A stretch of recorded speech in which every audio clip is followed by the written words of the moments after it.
I know we've talked about this in the past, but it's too important not to bring it up again. Getting paid.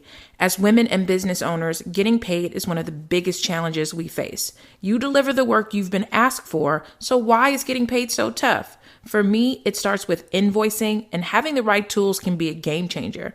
Have you heard of FreshBooks? It's cloud accounting software that basically does your invoicing for you, and on top of that, gets you paid 2 times faster. And yes, it's really easy to use because it's made for busy women like you. FreshBooks lets you create subscription-based billing and put it on autopilot by saving client credit cards in FreshBooks and billing their recurring invoices as they're created. Overall, FreshBooks helps you face big challenges like getting paid so you can focus on growing your business. Right now, I'm offering my listeners a free 30-day trial of FreshBooks. No credit card required. Just go to freshbooks.com/mytaughtyou and enter My Taught You in the How Did You Hear About Us section. Hey guys, this is Myleik. This is the My Taught You podcast. I'm back with the first episode of my Summer Refresh series brought to you by FreshBooks. Today, we are going to talk about refreshing your hustle. The purpose of this podcast series is to refresh ourselves, self-included, with some of my earlier podcast material. I have been listening to some of my older and popular episodes, and that energy, that grit, and even some of my naivete is all there. There are some really good lessons, and now I see why some of these were your favorite. My 2 Types of Hustlers podcast has over 100,000 spins. So let's circle back on this one and update for 2019 use. I recorded that podcast in 2015, and I'm going to put that podcast in the notes. If you haven't listened to it, you can just Google 2 Types of Hustlers My Taught You podcast if you want to get to it quickly. But I recorded that back in 2015. And since then, I've had greater life experiences. I've grown quite a bit. And I even cringed a little listening to that podcast. I'm not sure I'll ever fully enjoy the sound of my voice, but that hunger, that energy, and just this desire, this deep desire for people, wanting people to do better, it's all there. When I looked back over the notes on that podcast, what I was really, let me pull those up. I have those. When I look back over the notes on that podcast, what I was really attempting to get people to understand is that you won't really make a major dent in the game if you're doing automated work.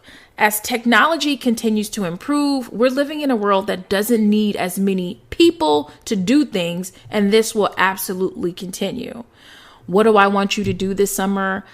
I want for you to take some inventory. I always talk to you about that, but it's time for a skills gap analysis. What is a skills gap analysis, Myleik?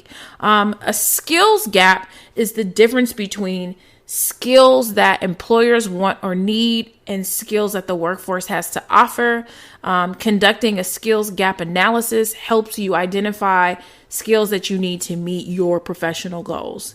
Now, this is something that companies do internally, but this is something that you can or should do on your own to gauge where you think you are, where you actually are, and where you need to be. The issue, according to Harvard Business Review, is that schools are teaching what the workplace schools are not teaching what the workplace actually needs. I'm looking at my notes and I'm like, I know I wrote that wrong. Schools are not teaching what the workplace actually needs. What you learned in school is likely dated. The example that they used is going to school for graphic design and getting out only to realize that you really needed to know web design, and then learning that, once you figured out web design, that you needed to know mobile design because everyone's digesting content on their phones.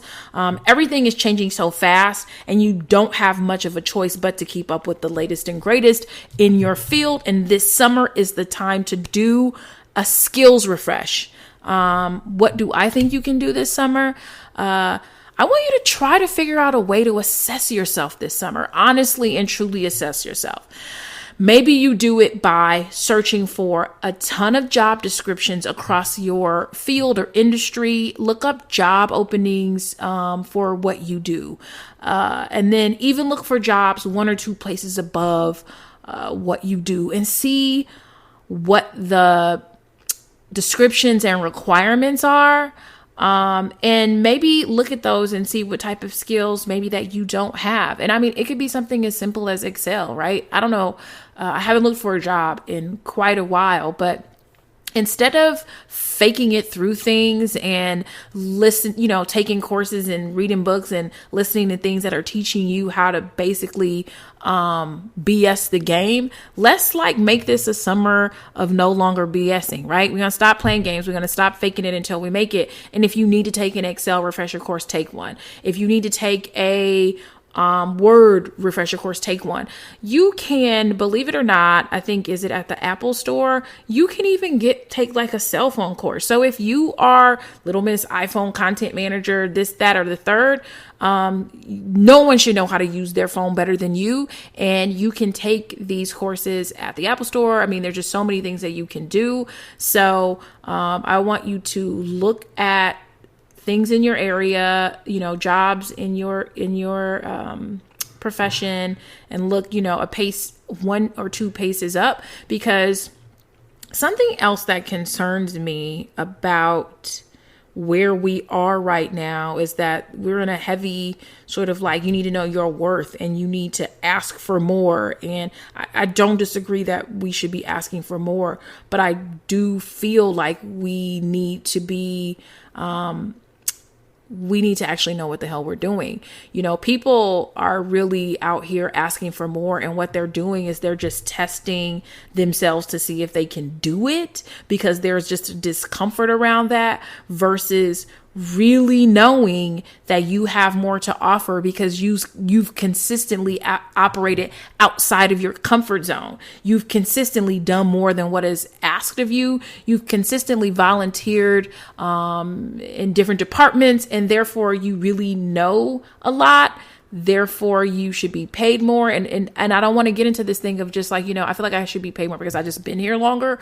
That's just not really it. So really, getting your value up. And then, it's going to be so awesome when in the fall, after you've done your summer refresh, you schedule a meeting with, your team, or you schedule a meeting with your supervisor, your boss, and you just let them know what you did. Similar to taking a defensive driver course for your car insurance, right? You call Geico or whoever and let them know that you took this course. They're going to drop your insurance rate. You let the powers that be know that you took some refresher courses. You're getting on people's radar, and you're definitely making that conversation around your raise a lot easier. If you're an entrepreneur, it might be a little difficult, but look around at other entrepreneurs you admire and try to get a gauge on what they're doing, or look up what their companies are doing, what the jobs they're hiring for, and see where you might have some gaps. Schedule a review with your company management and ask for feedback on your performance. This might be tough to swallow at first, but be clear when I tell you that this only helps you. I want you to look for workshops, training sessions, and seminars to fill in these gaps. Look for online courses and educational materials to help with these gaps. I have been slightly judgmental of online courses up until about 2 weeks ago. 2 weeks ago, I invited a lot of young women of color who have courses online, because I wanted to better understand, why is everybody having a course? Is this a hustle? And what these young ladies explained to me is that the ultimate hustle is a degree, right? That 40, 50, $80,000 degree that isn't really helping you in the space. So if there is a $100 course that can help you leapfrog something, who's really hustling who? And so I appreciate those young women for helping me to understand the game. And so, I bought an online course that I haven't taken. But there are online courses, educational materials that are going to help you with these gaps. So try to find some and check the reviews, ask around. If they have Facebook groups, you can find out what people thought about these before you sign up for them. See if there are any mentorship programs at your job. If there isn't, ask someone who works Ask someone whose work you admire out for coffee or lunch. Shadow them when and where you can. I would be remiss if I didn't address what I believe to be one of today's greatest challenges in my experience. I do have my sparkling water, you guys. Speaking of sparkling water, I have started my Friday newsletter back up. Hopefully I can continue to do that, where I'm just posting all my favorite things. You can sign up for my What I'm Feeling Friday newsletter at mytaughtyou.com. You can, I think that's what you can sign up for. I'm pretty sure you can. And for new moms who are curious to know, what I'm up to, what I've tried, which is everything under the sun, I have a separate newsletter for my moms, and it's tinyletter.com/myleak. So that's where you can keep up with me. But back to what I was saying, I would be remiss if I didn't address what I believe to be one of today's greatest challenges. Dun, dun, dun. Soft skills gap. Here's what today's employers are saying in regards to the soft skills gap. She's unprofessional. She has no self-awareness.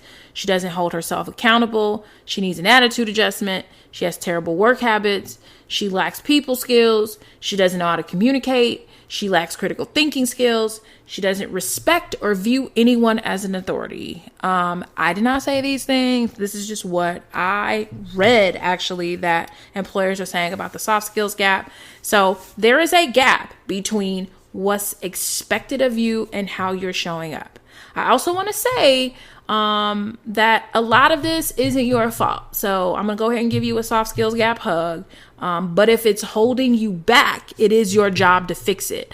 Many of your parents were obsessed with making sure that you had more hard skills than they had, and rightfully so, since you have had more access. So a lot of the millennial generation of parents was really focused on hard skills, getting more of that stuff done, the stuff that they weren't able to do. And so some of the soft skills got abandoned. So I am going to talk to you about some of the skills, soft skills, that I think that you can work on this summer. And especially if you're like, professionally, I'm on top of my game. I've taken all the courses. I'm up on the material. What is something else that I could be working on? Let's talk about working on your soft skills. What are soft skills? Your writing skills. I need you to work on those. Back when I was like really into managing my office, I don't do that anymore. I now am in a space where I just want to be everyone's client. I had everyone read Right to the Point, and I forget the author of it is like Salvatore something. It's on my book list. It's on my book list on my website. It's also on my Amazon list too, so you can Google those things. But Right to the Point, and that's because I realize most don't know how to write for business. Many of you have grown up, with text message and shorthand, and so when I first started out working, I knew I didn't know how to write for business or how to properly craft emails, in a way that was to the point and effective. And a lot of us are being measured on our ability to communicate professionally via email. So that is a skill that one has to learn. It's not something that I don't even think they teach it in school. Maybe they do, but go ahead and get yourself a book or take an online course or do something about learning how to write to the point, because this is going to help you. I don't know, I should have done the statistics, but much of our communication, professional communication, is via email. And how can you come off the most on point for the rest of the year to tee yourself up for the most banginest 2020? So take it upon yourself to really step your writing skills up, because you're going to need them no matter what, whether you're working for yourself, working for someone else, pitching someone via email. You need to be able to get to the point in an email. Another soft skill that I want us to work on this summer is our public speaking skills. But I don't have any plans to give a TED Talk, my leak. That's fine. But you need to know how to talk to clients. You need to know how to hold a meeting and hold people's attention, whether it be 2 people or 20 people, or even give a presentation. And so I saw that my friend Lovey has a really wonderful she has a really wonderful public speaking course going. I sent her a message today to see if she could like hook us up with something, but she's very busy on the road. But she said, do sign up so that you can get in for her second round. She's a fire speaker. And even when recently I was on a panel and I was feeling nervous about it, and I just was like, you know, who I need to call to help me with this? Lovey. And even just to give me that, you know, you got this. So public speaking is something that you should be working on. So definitely take a public speaking course, get a class, let's get going. Let's get our public speaking skills up. Whether you plan to speak to an auditorium or not, this is something that you need to do. And it's so crazy that she just hit me back about this because I asked her if she could do something. So she says, you can go to dobetteracademy.com and sign up for the waiting list right there. But dobetteracademy.com for your public speaking. Next thing that I want us to work on this summer is our critical thinking. If you struggle with this, let me help you. Imagine yourself as a private investigator that's always getting to the bottom of things. I wrote this and I was like, they're gonna beat me up for this, but I'm gonna say it anyway. If you can help your homegirl find out if her man is cutting up with someone else on Instagram, you can do this, right? It's however you're sleuthing around things that aren't exactly helping you, but maybe they are. Who knows? And I don't know. A lot of us girls are good at these things. How can you find a better route or a solution? Think of yourself as the Waze of the game, right? It's like Waze, you go to Waze when you really want that shortcut. How can I get to something quicker and faster? How can I make things cheaper for my company? You get what I'm saying? It's time to just stop allowing things to sort of just pass our eyes. And it's time for us to start thinking critically for the companies that we work for and for ourselves. The next one, you guys, I got a hangnail. This is so annoying. Sorry. I can't even pay attention because it's like, you know, when something's bothering you and you're like, okay, I got it. All right. Next soft skill, attention to detail. This is honestly its own podcast. And I'm not even really sure how to guide someone on this because you likely have to sharpen your critical thinking skills so that you can pay attention to details. I would guess that much of it comes down to your listening skills.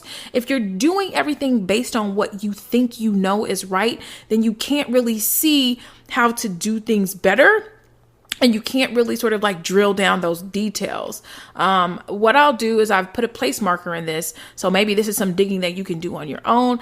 But if you want me to circle back on this one this summer, give me a tweet at my leak, and I can maybe spend some time working on a straight up attention to detail podcast. If not, and you want to do this on your own, that's fine also.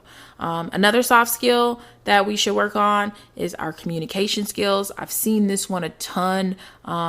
Definitely get some help on communicating this when you're thinking about communicating. Oh, you know, I'm a good communicator, but what about your tone in email?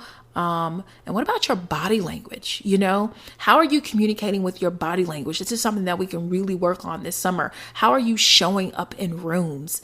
This is something that we talked a bit about at the My Taught You retreat, but it's just like, you know, communication is more than what you say. So this is something else that I think we can take a deeper dive into, but definitely something that you can work on is your communication skills. My final soft skills, one of the soft skills that I want to talk to you guys about and something that I think we can work on together this summer is time management. This is also its own podcast. People today have more distractions than ever. Most of us overestimate what we can actually do in an hour. It's time to be honest with yourself about what you can actually do and what you're doing with your time. If you are indecisive, you need to work on your time management. If you are a perfectionist, you need to work on your time management. If you are always running late, I'm not even going to say it to you. You already know what you got to do. If you say yes to everything, you need to work on your time management. If you do everything yourself and you don't outsource and you don't delegate, you need to work on your time management. Do not fall into the trap of thinking that You being busy means you're actually getting things done in an efficient amount of time. The summer, when things are kind of slowed down a little bit, is a great time for you to work on your time management skills. So there are many more, but these are the ones that I feel like are most important right now. And so what it really comes down to, guys, is being a lifelong learner. You must be a lifelong learner. Now, I have just a couple points, and I love that I've been drilling these down in about 20 minutes because this is just where I am in my life, is I want you to stop comparing yourself and your hustle to what you see on social media. Nobody can show you what they're actually doing in a full 24-hour or 12-hour day. So stop trying to replicate what you see because it's not true. And the final point that I want to make is that your hustle is and should be unique to you. There is no canned hustle. The way you move is going to look different. And then one of my favorite quotes that I have in my notes from the Two Types of Hustlers podcast is that a true hustler is willing to outwork and outlearn every other person. So we're going to spend our summer outworking and outlearning, folks, because we are getting ready because 2020 is going to be ours. Thank you guys so much. I'll be talking to you soon. Don't hesitate to tweet me. Show me your Instagrams and let me know what else you want to talk about. If you had a favorite episode, but I'm really refreshing some of my top episodes. So you guys have a good one. Bye.